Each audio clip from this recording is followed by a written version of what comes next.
नमस्कार. कर्णभौतिकशास्त्राच्या म्हणजे पार्टिकल फिजिक्सच्या या अद्भुत दुनियेत आपलं स्वागत आहे.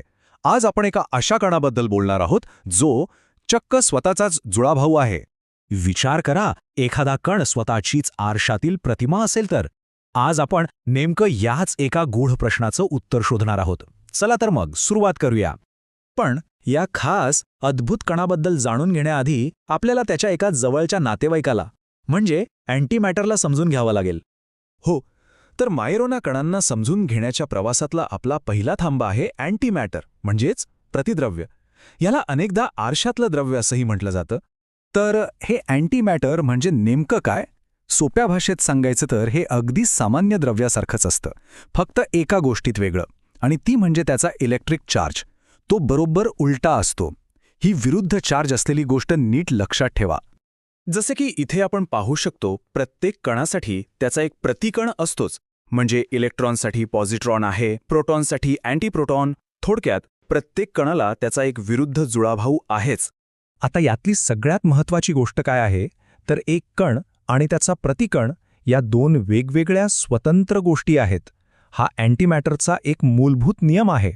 आणि हा नियम महत्त्वाचा आहे कारण आपण आता याच नियमाला आव्हान देणार आहोत. तर मग आता वळूया आपल्या आजच्या कथेच्या खऱ्या नायकाकडे, मायारुण कण. हा तोच कण आहे जो आपण आत्ताच शिकलेला नियम मोडतो. खरं तर ही कल्पना तशी जुनी आहे. 1937 साली इटालियन भौतिकशास्त्रज्ञ एटोरे मायोराना यांनी ही संकल्पना मांडली होती. आणि आज इतक्या वर्षांनंतरही शास्त्रज्ञ त्याचा सक्रियपणे शोध घेत आहेत. तर मायोराना कण म्हणजे काय? हा असा एक कण आहे जो स्वतःचाच प्रतिकण आहे, अँटीमॅटरच्या अगदी उलट. आणि म्हणूनच तो इलेक्ट्रिकली न्यूट्रल असतो, म्हणजेच त्याच्यावर कुठलाही चार्ज नसतो. याची काही खास वैशिष्ट्ये आहेत. याला सेल्फ मिरर पार्टिकल असं म्हणता येईल. म्हणजे त्याचा कण आणि प्रतिकण हे एकच आहेत, वेगळे नाहीत. आणि यामुळेच तो स्वतःच्या संपर्कात येऊन नष्टही होत नाही. आणि याच कारणामुळे त्याला शोधून काढणं प्रचंड कठीण काम आहे.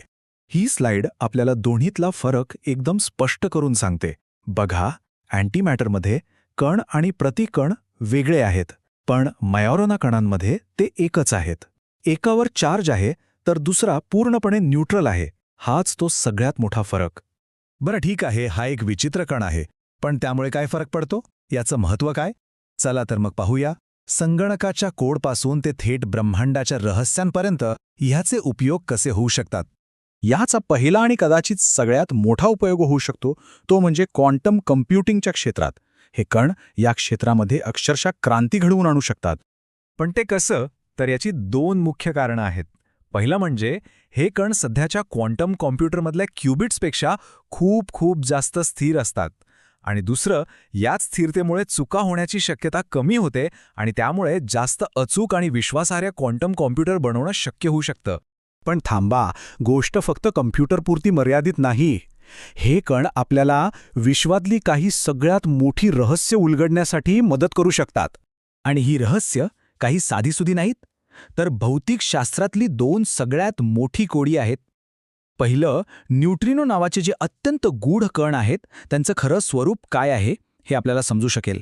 आणि दुसरं, आपलं संपूर्ण ब्रह्मांड ज्या अदृश्य डार्क मॅटरने भरलेलं आहे ते नक्की कशाचं बनलंय. विचार करा, या दोन्ही मोठ्या प्रश्नांची उत्तरं कदाचित एकाच कणामध्ये दडलेली असू शकतात. म्हणजे ह्या एका छोट्या काल्पनिक कणामध्ये ब्रह्मांडाची मोठमोठी रहस्य उलगडण्याची एक प्रचंड क्षमता दडलेली आहे. चला तर या सगळ्या कल्पनेचा सारांश पाहूया. एक असा कण जो स्वतःचाच प्रतिकण आहे, एक असं परिपूर्ण एकमेव अस्तित्व जे द्रव्याच्या आरशाच्या संकल्पनेलाच मोडून काढतं. किती सुंदर आणि तितकीच गहन कल्पना आहे ही.